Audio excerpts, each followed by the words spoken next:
नमस्कार, मी पंजाब डक. आज आहे 3 ऑगस्ट 2026. आजपासून शेतकऱ्यासाठी एक अंदाज देणार आहे. राज्यामध्ये आणखीन 3 ऑगस्ट, 4 आणि 5 ऑगस्ट आणि 6 ऑगस्टच्या दरम्यान आणखीन 4 दिवस काही भागात आणि काही जिल्ह्यात तुरळक भागातच पाऊस पडणार आहे म्हणून हा अंदाज लक्षात यायचा. नेमका कुठं पडणार आहे तुम्हाला एक सांगू इच्छितो. सोलापूर जिल्ह्यात पंढरपूर, सांगोला, आटपाडी, त्या म्हणजे सोलापूर जिल्ह्यात बऱ्याच ठिकाणी वेगवेगळ्या भागात विखुरलेल्या स्वरूपाचा पण पडणार आहे. 6 तारखेपर्यंत आणखीन पाऊस आहे. त्याच्यानंतर धाराशिव जिल्ह्यात देखील विखुरलेल्या स्वरूपाचा पडणार आहे. भाग बदलत पडणार आहे. सर्वदूर काय पडणार नाही. अर्ध्या घंट्याचा 20 मिनिटाचा पाऊस असणार आहे म्हणून अंदाज लक्षात यायचा. लातूर जिल्हा, त्याच्यानंतर बीड जिल्हा, त्याच्यानंतर अहिल्यानगर, त्याच्यानंतर जालना जिल्हा, संभाजीनगर, परभणी जिल्हा, बुलढाणा जिल्हा, अकोला जिल्हा, अमरावती जिल्हा, हिंगोली जिल्हा, नांदेड जिल्हा, लातूर, परभणी, त्याच्यानंतर यवतमाळ, त्याच्यानंतर इकडं पुसद हे असा पट्टा करीत अमरावती, नागपूर, वर्धा, भंडारा, गोंदिया, चंद्रपूर ह्या पट्ट्यामध्ये काय होणार आणखीन 6 तारखेपर्यंत असाच म्हणजे दुपारपर्यंत ऊन पडेल आणि सरी येतील. अर्ध्या तासाचा 20 मिनिटाचा पाऊस पडणार आहे म्हणून हे अंदाज लक्षात यायचा. त्याच्यानंतर 7 तारखेच्या नंतर 7 ऑगस्ट नंतर चांगली उघडीप भेटेल म्हणून हे लक्षात यायचं.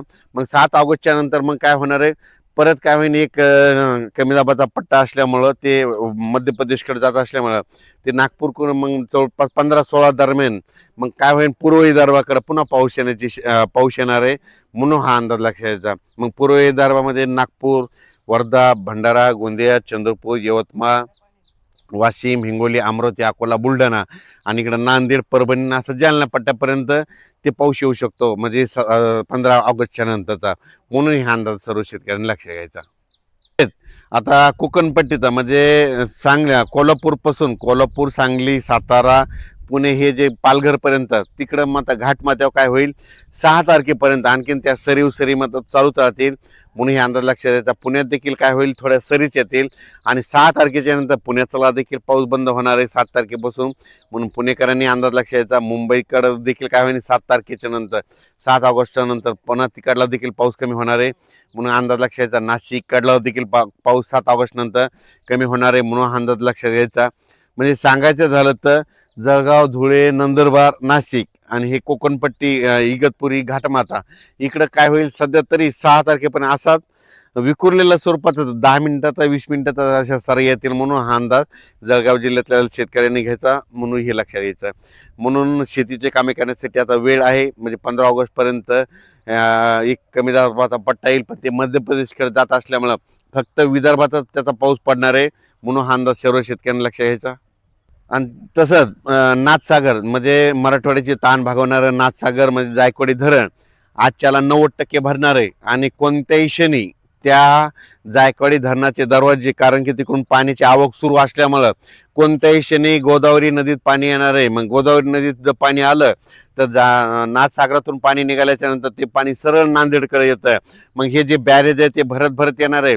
शेतकऱ्याला माझी विनंती, आणखीन आज उद्या ह्या 2-3 दिवसामध्ये तुमच्या कोणाच्या मोटर असेल, पाईपलाईन असेल तर तुम्ही काढून घ्या, कारण की जायकवाडी आपल्या गोदावरी नदीला कोणत्याही क्षणी ते पाणी सोडू शकता.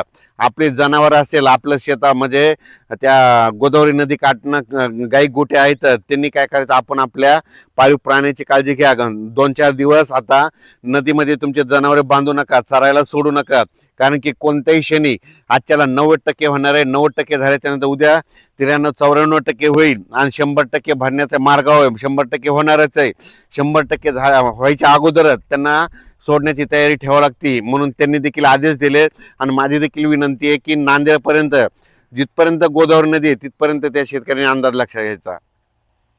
तर मी माझ्या शेतामध्ये ना आजच्यानं ही आपलं सोयाबीनचं पीक यावर्षीचं आलेलं आहे 2026चं आणि कम्प्लीट याचा 1 महिना 3 म्हणजे 33 दिवस पूर्ण झालेले आहेत.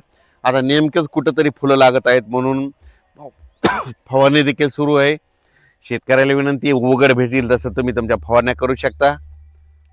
होईल तिथपर्यंत फवारणी करताना सकाळच्या वेळेला जायचं, कारण की दुपारनंतर 2-2:30च्या नंतर पाऊस येणार आहे म्हणून जितकं लवकर जातं तितकं चांगलं. धन्यवाद.